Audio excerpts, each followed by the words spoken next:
आज गीता जयंती के अवसर पर महाराष्ट्र के महामहिम राधा कृष्णन साहब यहाँ पर आए।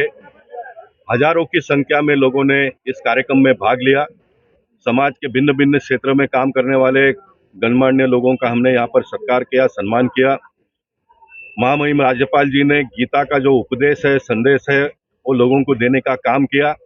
और अमेरिका जैसे देश के अटॉर्नी जनरल भी इस कार्यक्रम में आए थे और बहुत हिम्मत के साथ में उन्होंने अमेरिका और भारत में आने वाले दिनों में काम करते हुए सामान्य लोगों के जीवन में कैसा हम बदलाव ला सकते हैं, उसके लिए काम करने के लिए उन्होंने कहा।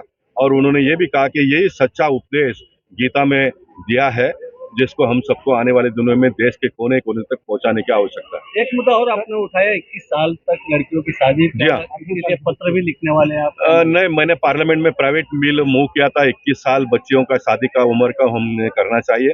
देश के प्रधानमंत्री ने उसको बिल के रूप में पार्लियामेंट में प्रस्तुत किया। कमेटी में वो बिल इन दिनों में डिस्कशन में है। अन्य पार्टी के लोग जो है उसको पास होकर पार्लियामेंट में आने देते नहीं है, क्योंकि मेरा जो प्रपोजल था वो अभी वर्तमान में जो कानून है, बच्चियों का शादी का उम्र 18 है। माँ बाप के सम्मति से अगर शादी होती है तो 18 साल में ही करो। अगर माँ बाप के इजाजत के बगैर शादी होती है तो उसका उम्र 21 साल करना चाहिए, ऐसा वो कानून मैंने प्रस्तुत किया था। लेकिन कोई कारण से विपक्ष के लोग उसको मान्यता नहीं देते हैं। और जो मैंने सुना है कि वह गुजरात में सरकार ने रिजोल्यूशन पास किया है कि अगर किसी को लव मैरिज करना है तो लड़की के माँ बाप से अनुमति लेनी पड़ेगी। ये बहुत बहुत बड़ा अच्छा पहल है, ऐसा मैं मानता हूँ।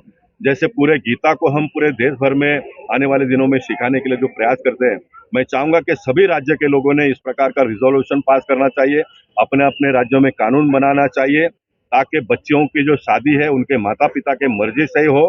बड़े लोग थे इसलिए मैं उस शब्द का उपयोग नहीं कर पाया। भगवान कृष्ण भगवान ने मेरे मन में कहा कि गोपाल ये बोलो करके, क्योंकि माँ बाप अपनी बच्चियों को पैदा करते हैं, पढ़ा लिखा कर बड़ा करते हैं और फिर उसको कोई भी उठा के ले जाता है। तो मेरे मन में ये बात है, किसी का बाप का माल है कि कोई भी उठा के ले जाता है, ये नहीं चलेगा। आने वाले दिनों में हिंदुस्तान में माँ बाप की आपको सम्मति लेनी ही पड़ेगी। इस प्रकार का एक कानून, इस प्रकार का एक व्यवस्था में बदलाव हम आने वाले दिनों में करने का प्रयास करेंगे। सर, स्लम फ्री मुंबई का मुद्दा आपने भी उठाया और गवर्नर साहब भी इस पे काम करे, क्या कहना जी हाँ, मुझे बड़ी खुशी हुई जब गवर्नर साहब को मैं न्योता देने के लिए उनके स्थान पर गया तो उन्होंने पूछा आप क्या क्या करते, तो मैंने कहा कि बहुत सारे विषयों के साथ में मैं मुंबई को स्लम फ्री करने के लिए काम करता हूँ।